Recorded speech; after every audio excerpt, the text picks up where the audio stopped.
So before you pick anything to do out here, you need to have this in mind. You better love doing it, because I don't know what wool's been pulled over a lot of our eyes, thinking that we're just going to start something, get all the applause, all the support, and all the admiration right off the get-go.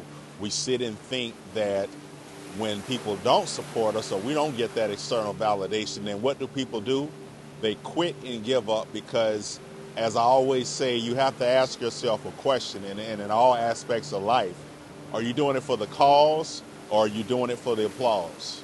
I would sit and say that most people that are starting businesses now are doing it for the applause. They want to post it on Facebook. They want people to see them winning. They want us to see you getting in and out of a luxury car.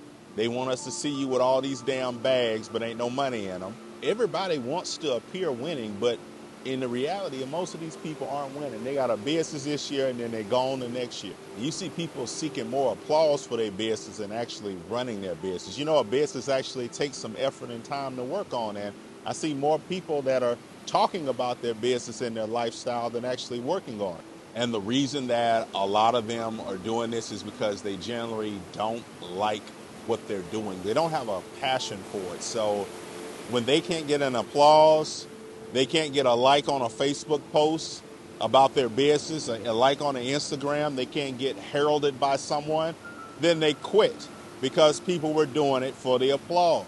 Now, what about people that are doing things for the cause? Like, you really woke up and you wanted to improve people's lives through a product, service, or entertainment, or whatever you bring, like that was your passion. Those are going to be the people that are going to stick with it and not quit, because when you're doing it for the applause, there are different metrics that measure your applause: likes, subscribers, shares. Oh, that's cool. Comments, everybody kissing your behind. And when you take away those things from people that are just doing it for the applause, guess what? They don't do it no more, because they weren't doing something they liked in the first place. When someone's just doing it for the cause, you're just doing it because it's something that you personally like to do.